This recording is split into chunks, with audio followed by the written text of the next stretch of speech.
तो हेलो बच्चों, कैसे आप सभी। तो वादे के मुताबिक थोड़ा लेट हुआ, लेकिन वीडियो लेक्चर में बोला था लेक्चर आएगा ज़रूर, कोई भी हमको रोक नहीं सकता। बस आप लोग अगर डटे हैं, अड़े हैं, किसी भी तरीके से आप मेरा साथ दे रहे हैं तो 100% सफल होना है तो होना। मुझसे जुड़े रहें, आपको एक भी परसेंट दिक्कत, मैं कह रहा हूँ दुनिया का कोई भी एग्ज़ाम दो, ये नोट्स इनफ है। तो बस अब लेक्चर को शुरू करते हैं और 5 चैप्टर को कम से कम 20 मिनट में एंड करते हैं, ठीक है ना। तत्सम और तद्भव। देखो, तत्सम का अर्थ होता है तत् धन सम, मतलब कि मैं कहूँ कि संस्कृत से बने शब्दों को तत्सम कहते हैं। संस्कृत से बने शब्द को तत्सम कहते हैं। जैसे आधे व्यंजन वाले को हम क्या कहते हैं, तत्सम की श्रेणी में रखेंगे। अग्नि है, ग्रह हैं, या आप देख ही रहे हैं। समयुक्त, समयुक्त और जो उड़नतुरा ऊपर को रा होती है वो वाली भी, और री जो मात्राओं की होती है, जैसे पितृ, मात्र, तो ये सभी क्या है, ये सभी तत्सम शब्द हैं। जिन शब्द के अंतिम वर्ण में क्या हो, मतलब जिन शब्दों में अंतिम में क्या हो, ड़ा हो, ठीक है ना। संधि वाले शब्द भी हमारे तत्सम होंगे, जैसे नरेंद्र है, महोदय है, पवन है। ऐसे संस्कृत के उपसर्ग से बने शब्द आजन्म, पर्यावरण, प्रतिवर्ष। ऐसे ही संस्कृत के प्रत्यय से बने शब्द, देखो जो प्रत्यय से बने हैं वो भी तत्सम है, ध्यान रखना है यहाँ पर। प्रत्यय से बने शब्द, संस्कृत की क्रिया धातु से बने शब्द, जैसे पूज्य है, गम्य है, लिख है, ठीक है। तो ऐसे जो संस्कृत के शब्दों से बने हैं, तो बेसिकली वहाँ पर संस्कृत के शब्दों से बने होते हैं वो तत्सम होते हैं। मैं कहूँ कि कट फिट की हो, इनमें देखो कहीं ना कहीं कुछ ना कुछ कट फिट है, हर एक शब्द में कट फिट है। संस्कृत की क्रियाओं वाले में भी देखो कट फिट है। विसर्ग, जो विसर्ग लगाते हैं, मैं कहूँ विसर्गों वाले, देखो ये विसर्ग हैं, ये विसर्ग हैं, ये विसर्ग हैं, तो ये तत्सम शब्द हैं। हलंत वाले, हलंत है, देखिए हलंत है, अब इसमें हलंत है, तो ये सभी क्या है, ये भी तत्सम शब्द हैं। अनुस्वार वाले, अनुस्वार अंक की बिंदी ऊपर जिसमें बोलते हैं, देखो अनुस्वार का है चिन्ह, अनुस्वार है, अनुस्वार है, अनुस्वार है, तो आप कहेंगे ये तत्सम शब्द हैं। जैसे पंडित है, पतंजलि है, गंगा है, खंड है, संख्या है। ऐसे ही वेद शास्त्र, पुराण, रामायण, महाभारत आदि संस्कृत के ग्रंथों के शब्द हैं ये। ऋग्वेद, मार्कंड पुराण, राम, शत्रुघ्न, युधिष्ठिर एंड द्रोणाचार्य, तो ये सभी तत्सम शब्द हैं। तो अब बात करेंगे हम तद्भव शब्द की। देखिए तद्भव शब्द हैं अर्धचंद्र बिंदु, जिनमें ये अर्धचंद्र बिंदु है, चंद्र बिंदु, जैसे आँख, दांत, इनमें देखो ऊपर चंद्र बिंदु लगी है, तो ये तद्भव शब्द हैं। रट लो, 100% ये स्वर है कि तद्भव शब्द है।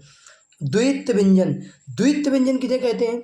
द्वित्व व्यंजन उनको कहते हैं जो एक ही शब्द को पूर्ण करे लेकिन उसी पूर्ण को उसी के आगे आधा करे। जैसे ये चा पूरा है तो इसी का एक शब्द आधा है, देखो डिब्बा में बा पूरा है फिर इसी का, पा पूरा है आधा, ला पूरा है फिर आधा। ऐसे ही अपवाद में तत्सम, बिल्कुल वेरी वेरी इंपॉर्टेंट, इनको लिख लो। अपवाद में तत्सम शब्द आते हैं सच्चरित्र, उच्चारण। मैं कहता हूँ आप कटफीट के शब्द याद रखो, देखो सच्चरित्र, देखो है सेम है, सेम। देखो चा, जा, आधा जा पूरा जा, देखो आधा ला पूरा ला, बस यही तो हम लोग को ध्यान रखना है। आधा चा विच्छेद करने पर कुछ अलग अर्थ निकले। अब जैसे सच्चरित्र का है तो सच्चरित्र को हम सद धन चरित्र कहेंगे। सद उपसर्ग हुआ हमारा जो है चरित्र प्रत्यय, मतलब कि सद धन चरित्र, तो सद हमारा उपसर्ग हुआ यहाँ पर। ऐसे ही तद्भव शब्द, देखो जो ताड़न जात शब्द है, वेरी वेरी इंपॉर्टेंट है, आप ठोक लो। यूपी पुलिस में कहीं ना कहीं से पूछा जा रहा है तो पूछा जाएगा, यूपीएसआई में इनफ है क्लास, मैं ठोक के कहता हूँ 100%, एक बार नहीं 100 बार आप लोगों से कहूँगा कि बस आप डटे रहें, दिमाग से देखें, लेक्चर को हल्के में मत लें। जैसे ताड़न जात है, देखो अंगा के नीचे बिंदी, ड़ा के नीचे बिंदी। सड़क, देखो लड़का, इनके नीचे बिंदी है तो ये ताड़न जात शब्द हैं। हिंदी उपसर्ग, देखो हिंदी उपसर्ग है कि नहीं है, अनजान, देखो अनजान है, अदखिला, बिन ब्याहा है। अब यहाँ पर हिंदी के जो प्रत्यय शब्द हैं वो भी हैं तद्भव शब्द, यहाँ पर ये तद्भव शब्द हैं, बेसिकली आपको समझना है। जैसे पियक्कड़, बचपन, सुंदरता, बुढ़ापा, मिठास, हिंदी की क्रिया से आना, जाना, पीना, कूदना, हंसना, पढ़ाई, लिखना, तो ये सभी। अब यहाँ से मैं तत्सम तद्भव को एंड करते हैं, जो हमारा तत्सम तद्भव है। तो अब हम देखेंगे यहाँ पर प्रत्यय और उपसर्ग को, ठीक है ना। प्रत्यय उपसर्ग को देखेंगे यहाँ पर। प्रत्यय उपसर्ग बेसिकली देखो, प्रत्यय का मतलब होता है जिसके अंत में कुछ जोड़ करके निकाला जाए, अंत में मतलब बाद वाला। उपसर्ग मतलब शब्द, देखो जो जो प्रत्यय और उपसर्ग ये दोनों होते हैं शब्दांश।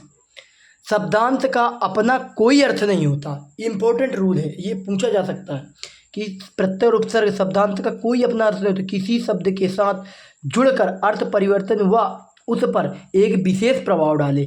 जैसे मैं कहूँ कि सबसे अच्छी ट्रिक है कि अगर उपसर्गों की संख्या पूछे, हिंदी में 22, संस्कृत में 22 और विदेशी 22, आपको बस सेम है 22। ये अंग्रेजी के उपसर्ग हैं, आप इनको देख लेना। देखो मैं अंग्रेजी के उपसर्ग पढ़ते ही खत्म बता रहा हूँ। जर्नल, तो जर्नल में हमें हमारे माइंड में जैसे ही जर्नल बोला तो जी का एक सिंबल बना। इंग्लिश अंग्रेजी शब्द हो गए जर्नल। मैनेजर, मैनेजर माँ मछली आ रही है, जर्नल में जा आ रहा है। ऐसे सेक्रेटरी में एस आ रहा है कि नहीं, आप समझ। सब इंस्पेक्टर में आ रहा है कि नहीं, इंग्लिश शब्द। जय भावनाएं अगर इंग्लिश की जुड़े, इसमें बस यही होता है, समझने वाली बात कुछ नहीं है कि अगर भावनाएं इंग्लिश की जुड़े तो वहाँ पर अंग्रेजी की जुड़े तो वहाँ पर अंग्रेजी के उपसर्ग होंगे। ऐसे प्रेसिडेंट, देखिए पढ़ते deputy sub inspector, chief selector, तो मतलब कि हेड मास्टर, हेड कांस्टेबल, तो ये कहीं ना कहीं इंग्लिश के शब्द हैं, अंग्रेजी के शब्द हैं। अब यहाँ पर मैं कहूँ अरबी फारसी के उपसर्ग, देखो का, खा, गा, इनके सबके आगे बिंदी लगी है दोस्तों, ध्यान रखना है। ये देखो आगे लगी है कि नहीं, इसको ध्यान रखना है, डीपली ध्यान देना है। और ये हमारे हैं जो अरबी फारसी, इनको देख लेना एक बार, बहुत ही अच्छे तरीके से सटीक तरीके से मैंने बनाया है। और मैं फिर कह दूँ ये एक दिन की मेहनत नहीं है, कई दिन की मेहनत है। तो हमारा उपसर्ग हो गया, उपसर्ग जिसके पहले लगाओ। जैसे मैं कहूँ उपसर्ग, देखो मैं अपनी तरफ से थोड़ा बता दूँ। जैसे उपसर्ग एक है ये प्रतिमान, जैसे मैं यहाँ कह दूँ प्रतिमान। अब प्रतिमान में आप लोगों से उपसर्ग पूछा जाए तो यहाँ पर आप कहेंगे भैया प्रति उपसर्ग हुआ। अब हम कहें प्रयोग तो प्रयोग में प्र उपसर्ग है। जैसे कहें अभिमान तो अभिमान में अभि उपसर्ग है, तो ये उपसर्ग हुआ। अब हम देखते हैं प्रत्यय। प्रत्यय दो प्रकार के होते हैं, संदिग्ध प्रत्यय और कृत प्रत्यय। देखो जो कृत प्रत्यय के 5 प्रकार होते हैं और संदिग्ध प्रत्यय के 8 प्रकार होते हैं। संदिग्ध प्रत्यय, और ये संदिग्ध प्रत्यय बनता किससे, संज्ञा सर्वनाम विशेषण, ठीक है। तनिदात प्रत्यय, तनिदात प्रत्यय तो मतलब एक कृत तनिदात प्रत्यय से कर्ता का बोध कराए। अगर देखो कर्त, मैं यहाँ बोल रहा हूँ कर्त मतलब कर्ता, अगर कर्ता का बोध कराए तो वहाँ पर कर्ता बोधक होगा। जैसे कार है, आरी है, वाला है, हारा, तो मतलब कहीं ना कहीं देखो मैं वाला से कहूँ सब्जी वाला, पानी वाला, दाल वाला, तो ये सब वाला वाला शब्द। हार, पनहार, मनहार, तो पालनहार, तो ये सभी क्या है, ये उपसर्ग हैं जिसके अंत में शब्द जुड़कर बने। जैसे मैं कहूँ दयावान तो वान अंत में है, जैसे मैं कहूँ गुणवान वान अंत में है, तो यहाँ पर वान उपसर्ग हो गया। बेसिकली आपको समझ में आ रही होगी कक्षा ना। क्रिया का बोध कराए वहाँ पर हमारे कृत प्रत्यय, देखो कृत प्रत्यय क्रिया का बोध कराता है, वेरी इंपॉर्टेंट है और कंपटीशन के एग्जाम में पूछा ही पूछा जाएगा। मैं तो कहता हूँ ईश्वर से मनोकामना करता हूँ कि इससे क्वेश्चन बनेगा तो इसी से बन जाए, ठीक है ना।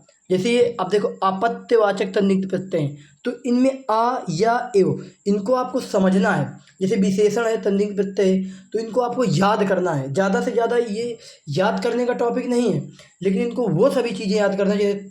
अब मैं कृत प्रत्यय तो माइंड में छपना चाहिए कि क्रिया से बना शब्द, कृत प्रत्यय मतलब क्रिया है। ऐसे ही यहाँ पर मैं बात करूँ जैसे कि संदिग्ध प्रत्यय, संदिग्ध प्रत्यय संज्ञा सर्वनाम विशेषण से बना है। तनिदात्त प्रत्यय तो ये कृत प्रत्यय, कृत प्रत्यय मतलब कर्ता से, आपको ध्यान में आपको अच्छी तरीके से समझ में आ रहा हो। अब भाववाचक तनिक प्रत्यय, देखो भाव मैं बताया था कि अगर जिसको हम प्लेट में ना रख सकें, जैसे घबराहट है तो घबराहट में आहट हो गया, दिखावट है तो आवट हो गया ना, आ से मिठास है, देखो है यहाँ पर। जैसे मैं कहूँ पंचायत में आयत हो गया, मिठाई में आई हो गई। हाँ यहाँ पर दोस्तों ध्यान रखना है, काफ़ी भाई कभी कभी क्या करते हैं, जैसे मिठाई है तो कुछ लोग यहाँ पर उपसर्ग ठाई कर देंगे, ये तरीका गलत है। जब भी प्रत्यय निकालें और प्रत्यय निकालते समय अगर उसके बगल साइड में मात्रा है तो वहाँ पर उसी मात्रा का प्रयोग करेंगे जो मात्रा उसमें लगी है। आप कहेंगे ये क्या बात हुई, देखो यहाँ पर मिठाई, ठाई के पहले छोटी की मात्रा है, जब छोटी की मात्रा है तो इसमें ठा में कौन थी, बड़ा की मात्रा है, तो यहाँ पर बड़ा की मात्रा रख दिया हमने, ठा नहीं लिया क्योंकि इसके पहले मात्रा है। इसके पहले मात्रा ना होती तो हम पूरा यही रख देते, सेम बिल्कुल। यहाँ पर आप समझें, मैं देखो जो अपने देहाती रूप में समझाओ आ रहा हूँ, तो लग रहा होगा आप समझ चुके होंगे। देखो यहाँ पर बड़ा की मात्रा तो आ गया और ई सेम रख दिया। ऐसे ही सब में होगा। लघुतावाचक, ऐसे ही लघुतावाचक में है, देखो री है, छतरी है कि लघुतावाचक में सभी बड़ी मात्राएं होगी, ध्यान रखना सभी क्या होंगी, बड़ी मात्रा होंगी, इंपॉर्टेंट है, आप इसको ध्यान रखें। बल्कि एग्जाम में इस तरीके से नहीं पूछा जाएगा, आप लोगों से ज़्यादातर है तो उपसर्ग प्रत्यय का ही डाउट करेंगे। यहाँ पर हाल आल, ननिहाल, देखो ननिहाल में हाल आया, ससुराल में क्या आया, आल आया। अब कहेंगे, अब समझने वाली बात है, देखो यहाँ आल क्यों आया, क्योंकि देखो ससुराल, राल से पहले छोटा ऊ की मात्रा है कि नहीं है, आप कहेंगे बिल्कुल, तो यहाँ पर आल आ गया। ऐसे ही ये है क्रमवाचक, देखो क्रम मैंने बताया था, क्रम आप लोग जो यहाँ पर समास पढ़े हैं वही फ़ायदा है, जो मैं जिस तरीके से पढ़ा रहा हूँ आप उसी तरीके से पढ़ें। फकमुआ कर दूंगा आपकी हिंदी टॉपम टॉप, कोई आपको हला नहीं सकता, कोई गिरा नहीं सकता। ऐसे ही गुणवाचक है, गुण मैं भी बताऊँ, गुण किसी का नाम लेकर के बताए कि मैं भूखा हूँ, कैसा हूँ, खुद नाम लेकर बताए। अब लिंग की बारी है, यहाँ पर हम देखते हैं लिंग। लिंग जो है, देखो आपको ऐसे समझा दूँ, आप समझने, हाँ समझिए आप ढंग से, ठीक है ना। लिंग वह शब्द जो किसी पुरुष या स्त्री जाति का बोध कराए। मैं कहूँ लिंग किसे कहते हैं, जैसे आप कहेंगे स्त्रीलिंग पुल्लिंग, मतलब किसी लिंग मतलब कि स्त्री और पुरुष जाति का बोध करा रहा है, तो यहाँ पर लिंग का प्रयोग होगा। बेसिकली यहाँ पर इसका शाब्दिक अर्थ होता है निशान, चिन्ह। देखो निशान से ही आपको कंफर्म हो गया होगा कि निशान और चिन्ह एक ही शब्द हैं, पुरुष मतलब पुल्लिंग का, स्त्री मतलब स्त्रीलिंग का। देखो यहाँ पर कुछ मैं डाउट, क्योंकि सभी शब्द नहीं लिख सकता, जो इम्पोर्टेंट शब्द हैं उनको लेकर के आया। पुल्लिंग जैसे उड़द का दाल, तो हम उड़द की दाल बोलते हैं, गलत है, उड़द का दाल होता है। जैसे व्यायाम करो, तो नीम का पेड़, पीपल का पेड़, बरगद का पेड़, शीशम का पेड़, तो ये सभी क्या है, ये पुल्लिंग है। यहाँ पर स्त्रीलिंग है, बोतल, तुम्हारी बोतल, तुम्हारी उड़ान, श्रीलंका तुम्हारी इमली, देखो तुम्हारी चंपा, चंपा एक लेडीज का नाम है, पहले स्त्रीलिंग। बेकाइन है, खेजड़ी है, तो ये सभी। अब यहाँ पर आपको कुछ नहीं करना, देखो नोट्स बन गए।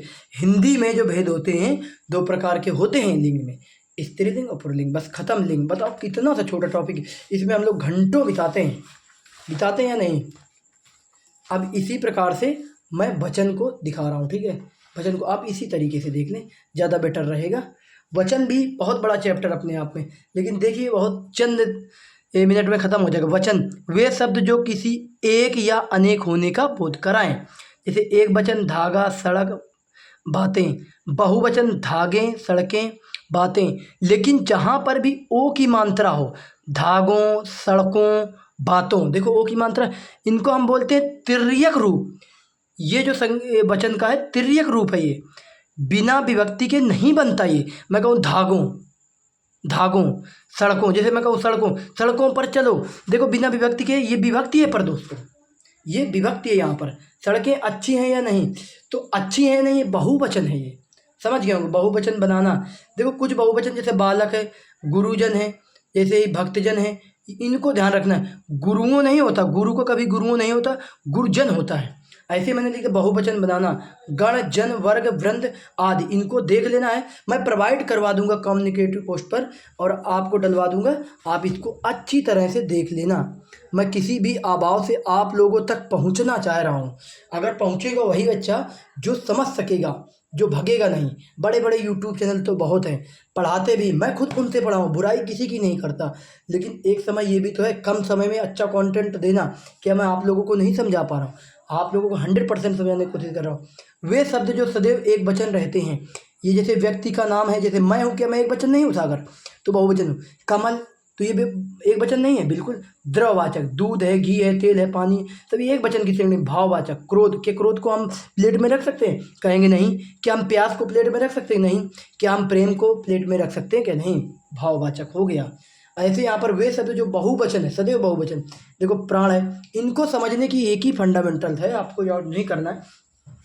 जैसे कोई खत्म हुआ तो हम कहेंगे उसके प्राण चले गए। देखो उसके प्राण चले गए, अगर होता उसका प्राण चला गया, गलत बोल रहे हैं कि नहीं? उसका प्राण गलत है, उसके प्राण, उसके हस्ताक्षर, उसके हालचाल, उसके दाम, उन लोगों को, उनके समाचार, उनके बाल, उनके सच, उनके केस, उनके तेवर, उनके होश, उनके दर्शन, उनके आंसू, उनके अनेक नाटक हैं। देखो उनके अनेक नाटक, अनेकों एक तिर्यक रूप हो जाएगा। मैं फिर से बता रहा हूँ।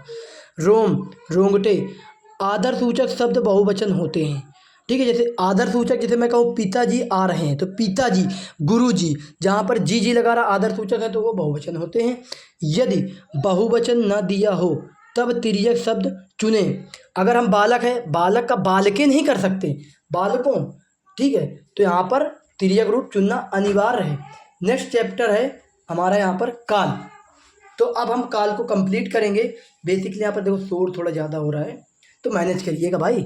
आप लोग मिलकर, दोनों लोग चलेंगे ना, हम लोग और आप लोग मिलकर चलेंगे तो एक रिदम बन जाएगा। आप समझते तो जाएं, जुड़े तो रहें, और आप ऐसा नहीं कि बहुत अच्छा प्रोग्रेसिव कर रहे हैं। मैं भी ऐसा है कि वीडियो लेक्चर अब लाना छोड़ूंगा नहीं, कंप्लीट करवा दूंगा हर एक चैप्टर को। आप केवल भाई के साथ बने रहें और समझें, समझना अनिवार्य है। समझोगे तो आगे बढ़ोगे, क्योंकि बड़े बड़े यूट्यूब चैनल देख कर भगोगे तो भगते रह जाओगे, कभी आपका भला नहीं होने वाला है। नौकरी तो क्या बताएं, ठीक है। काल, क्रिया के होने का समय दर्शाए उसको हम काल कहते हैं। इसके होते हैं भेद तीन: भविष्य काल, भूतकाल, वर्तमान काल। देखो, जो भविष्य काल है उसके 3 प्रकार होते हैं, वर्तमान काल के 5 प्रकार होते हैं, भूतकाल के 6 प्रकार होते हैं। आप कहेंगे भैया मैं इनको भूल जाता हूँ, तो आप सही है, एक ध्यान रखना, भूतकाल सबसे खराब होता है। जो हमारा बीता समय है वो सबसे गलत होता है। मैं कहूँ कि सबसे, जो बीता समय, मैं अगर कोई काम कर रहा हूँ तो आप कहेंगे बीता समय, अरे वो तो गुजर गया, बहुत समय खराब था। तो जब बीता समय है तो मतलब बीता समय ज़्यादा जोर लगा रहा था, तो उसकी संख्या ज़्यादा होंगी, 6 होंगी ना। अब जो वर्तमान है, इस समय चल रहा है, लोग कहते हैं इस समय जो चल रहा है समय, तो कुछ तो ठीक चल रहा है, कुछ तो ठीक चल रहा है, तो फिर थोड़ा घटा दो, 5 हो गए वर्तमान के 5। और जो आने वाला भविष्य है वो पता किसी को नहीं है, तो सबसे छोटा होगा, तो वहाँ पर 3 भेद होंगे। जैसे राम खेल रहा होगा, रहा होगा से समझना है। यहाँ पर भूतकाल, जैसे मैं कहूँ राम खेल रहा था, देखो यहाँ पर रहा होगा भविष्य काल है, और यहाँ पर भविष्य काल है, और यहाँ पर रहा था भूतकाल है, और पढ़ रहा है वर्तमान काल है। वेरी वेरी इंपॉर्टेंट है, आप यहीं से समझ गए होंगे। वर्तमान काल के 5 प्रकार होते हैं। इन आप पांचों प्रकार को देखना, एक अच्छी तरीके से मैं रटवा रहा हूँ, इस प्रकार को देख लो, बाकी प्रकार आपके रट जाएंगे 100%।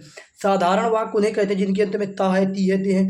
कक्षा 1-2 वाली चीज़ें पढ़ रहे हैं आप, गीता गाना गाती है कि नहीं है। अपूर्ण तात्कालिक वर्तमान काल में काम अगर जारी है, अगर रहा है, रही है, रहे हैं, तो अपूर्ण होगा। अगर रहा था तो अपूर्ण भूतकाल होगा, अगर रहा है तो अपूर्ण वर्तमान काल होगा। इसको बोलते हैं तात्कालिक वर्तमान काल, या अपूर्ण भी बोलते हैं, ठीक है ना। पूर्ण मतलब जैसे मैं पढ़ चुका हूँ, तो ये तो पूर्ण आप समझ ही चुके होंगे, पढ़ चुका हूँ तो काम ही खत्म। पूर्ण वर्तमान काल मैं पढ़ चुका हूँ भाई। संदिग्ध वर्तमान काल, शक संदेह की स्थिति होगी जब कोई शक करे, ठीक है। राकेश नाच रहा होगा, पता नहीं लेकिन शक हो रहा है। संभावना बिल्कुल इंपॉर्टेंट है और इजी भी है। यहाँ पर सीधा सीधा बताएगा, संभावना को दर्शाएगा। जैसे शायद आयत की बात करें तो ये सब संभावना है। भूतकाल के 6 प्रकार होते हैं, आप इनको देख लें। सेम वही देखो, यहाँ पर रहा था और यहाँ पर रहा है कि नहीं है, तो वर्तमान हो गया, और यहाँ पर ये भूत हो गया। ऐसे ही आप भविष्य को भी दिखा दो, दिखाना जरूरी, ये भविष्यकाल है, ये भविष्यकाल के प्रयोग हैं, बिल्कुल सेम है। आप इसको समझ गए होंगे तो ये तीनों समझ जाएंगे, ठीक है ना। तो ये हमारे काल था। अब हमारा आया कारक। तो देखिए जो कारक है, अब यहीं से अपना एंड करेंगे। अब नेक्स्ट चैप्टर फिर से लेकर, हिंदी बहुत ही स्पीड, मुझे भले समय लगा लेकिन आप लोगों को समझ ना लगे। कारक के 8 प्रकार होते हैं। वे शब्द जो संज्ञा सर्वनाम का संबंध क्रिया के साथ जोड़ें, वे शब्द जो संज्ञा सर्वनाम का जो संबंध है वो क्रिया के साथ जोड़े। कारक को विभक्ति या प्रसर्ग भी कहते हैं, वेरी वेरी इंपॉर्टेंट है। कारक को विभक्ति व प्रसर्ग भी कहते हैं। संज्ञा व सर्वनाम के आधार पर कारक की संख्या कितनी होती है? 6। कारकों की संख्या 6 प्रकार की होती है। विभक्ति ये है, देखो यहाँ से ऐसे पढ़ेंगे, कर्ता ने कर्म को करण से के द्वारा, संप्रदान को के लिए, अपादान से अलगाव अलग होना, ठीक है। संबंध काके की, नानेनी, रारेरी। यहाँ पर अधिकरण में पर, संबोधन हे, हो, अरे, ठीक है ना। कारक की पहचान, देखो मैं लिख भी दिया हूँ एक एक एग्जाम्पल। कर्ता ने काम को करने वाला, अगर कोई काम करे तो कर्ता कारक। जैसे मैं कोई काम कर रहा हूँ, मैं अपना मतलब मैं पढ़ाई कर रहा हूँ, तो कर्ता कारक हुआ यहाँ पर। जिस पर क्रिया का कोई प्रभाव ना पड़े कर्म होगा। देखो साधन व वजह, ये कारण के लिए होगा, से के द्वारा के लिए होगा। जिसके लिए कार्य किया जाए, तो वो संप्रदान होगा। जैसे मैं कहूँ कि रमन अमर के लिए काम कर रहा है, तो संप्रदान होगा। 2 चीज़ें एक दूसरे से अलग हो तो अपादान होगा। रमा बिछड़ गई करण से, राधा बिछड़ गई कृष्ण से, तो अपादान की स्थिति होगा नहीं। पेड़ से पत्ता गिरा, पेड़ से फल नीचे गिरा, तो ये अपादान की स्थिति। संबंध, मैं एक नए दोस्त से संबंध बना रहा हूँ, वह नैन मटक्का वाला संबंध नहीं है, आप समझे कि आप नैन मटक्का वाला है, किसी को आंख मार दिया, ये कर दिया, वो कर दिया, ये नैन मटक्का वाला नहीं भाई साहब। हाँ, नैन मटक्का भी है, इसमें संबंध आप बना रहे हैं, नैन मटक्का करके एक अलग चीज़ है। यहाँ पर संज्ञा या सर्वनाम का स्थान बताया, ठीक है ना। अधिकरण में संज्ञा और सर्वनाम बताएगा, जैसे मैं संज्ञा हूँ और जैसे वह कह दे, मैं कह दे, तो ये हमारा सर्वनाम होगा, संज्ञा और सर्वनाम, ठीक है ना। जब किसी को संबोधित किया जाए, जब ये होगा संबोधन, वेरी इंपॉर्टेंट है, इजी भी है। जब संबोधन किसी को करे, आप कहेंगे ये कैसे, जो वस्तु, यहाँ पर दिख रहा होगा, जो वस्तु हमेशा के लिए न दिया जाए वो कर्म कारक होगा। जैसे मुझे कोई चीज़ें 5 रुपये मिले, वो हमेशा के लिए नहीं, किसी ने दिया और तुरंत ले लिया, तो वो हमेशा के लिए ना हो। अगर कोई वस्तु हमेशा के लिए नहीं तो कर्म कारक होगा। तो बस आज के लिए इतना ही। कैसे हो मेरे दोस्तों, कैसे हो मेरे प्यारे दोस्तों, आप ये ज़रूर बताना भाई को कैसी लगी ये लेक्चर, क्या आपको समझ में आ रहा है। ऐसा नहीं कि मैं नोट्स में बता करके ही छोड़ दूंगा, नहीं, ये नोट्स मैं पढ़ा रहा हूँ। नोट्स पढ़ाने के बाद आपको मेरे नोट्स का बिलीव हो जाएगा। एग्ज़ाम जो हो रहा है यूपी पुलिस का, एक एक मिला लेना, अगर 1% भी इससे कट जाए, 1% भी हिंदी अलग चली जाए तो बात करना, ठीक है ना। तो चैनल को सब्सक्राइब कर लें, सब्सक्राइब करने के बाद आप समझ चुके हैं, चैनल को शेयर जरूर करें।